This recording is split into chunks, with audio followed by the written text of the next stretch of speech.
Hello friends, आज मैं सफ़ेद बालों को किस तरह से ब्राउनीज किया जा सकता है। ऐसे तो सफ़ेद बालों को काला करने के लिए बहुत सारे नुस्खे हैं, लेकिन उस सब में केमिकल मिला हुआ रहता है, तो बालों के लिए और स्किन के लिए दोनों के लिए ही बहुत नुकसानदायक होता है।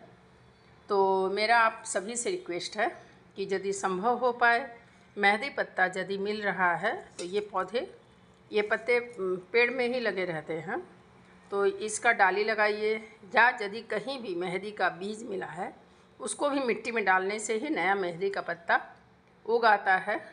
यदि आपको मेहंदी का बीज नहीं मिला, जहाँ भी मेहंदी का पौधा है वहीं से एक थोड़ा सा मोटा डाली आप लीजिए और ले करके इसके इस पार्ट को, सबसे यहाँ वाले पार्ट को, जस्ट ऊपरी वाला जो परत है इसको निकाल देना है।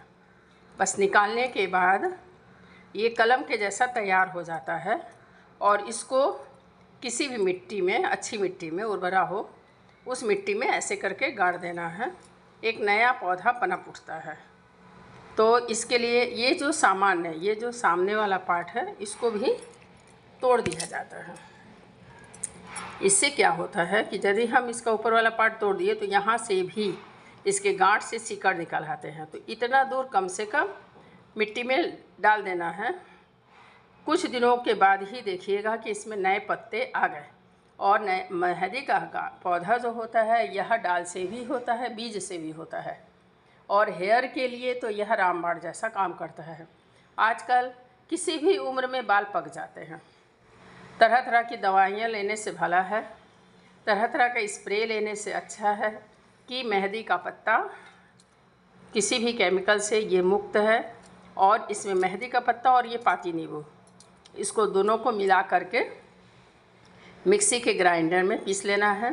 पीस लेने के बाद लगभग 10 मिनट वैसे ही छोड़ देना है, ताकि यह पत्ता और यह नींबू अपना रिएक्शन कर ले।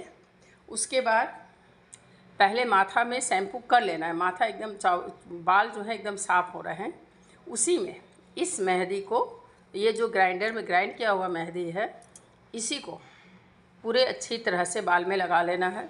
लगाने के बाद आप ज़्यादा देर भी छोड़िएगा तो कोई नुकसान नहीं होता है। ऐसे आप लगभग 1 घंटा तो अवश्य ही रखिए बालों में। तो जो काले बाल हैं या जो सफ़ेद बाल है, काले बाल ब्राउनीज नहीं होते हैं, लेकिन जितने सफ़ेद बाल हैं वो ब्राउन हो जाएंगे। क्योंकि मैं आज 61 ईयर्स की हो रही हूँ और मैं हमेशा से ही, मैं पेड़ पौधों की बहुत ही शौकीन हूँ। मेरे घर में भी लगा हुआ है इसका पौधा।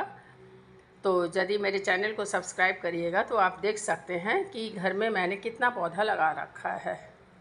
और इसके बाद इसको लगा लेना है। थोड़ा सूख जाए तो सरसों का तेल यदि चाहें तो उसी में माथा में लगा लेना है। लगाने के बाद आप 10 मिनट छोड़ दीजिए और फिर नॉर्मल पानी से हेयर को धो लेना है। धोने के बाद यदि आपको लग रहा है कि कुछ चिटचिटा लग रहा है तो उसी वक्त, चाहे एकदम ज़रा सा, हेयर तो पूरे तरह अच्छी तरह से साफ़ है तो इसका चिटचिटापन नहीं होता है, ऐसे नहीं होता है। फिर भी यदि किसी को लगे कि नहीं, मेरा हेयर तो खूब सिल्की नहीं दिखाई दे रहा है, तो आप एक बार शैम्पू कर सकते हैं। उसी वक्त शैम्पू कर लीजिए और फिर देखिएगा कि लगभग 15 दिन तक वो आपके हेयर ब्राउन ही रहेंगे। जो नए बाल काले हैं वो सफ़ेद नहीं होंगे। जितना सफ़ेद बाल है उतना ही सफ़ेद रहेगा, वही ब्राउन होगा। और यह हेयर के लिए बहुत ही पौष्टिक, बहुत ही अच्छा चीज़ है, क्योंकि यह केमिकल से फ्री है। इसको बच्चे, बूढ़े सभी कोई लगा सकते हैं। आशा करती हूँ कि आप लोग इस मेहंदी के पत्ते का इस्तेमाल अवश्य ही करिएगा अपने सफ़ेद बालों को ब्राउन करने के लिए। धन्यवाद। फिर मिलते हैं अगले वीडियो में।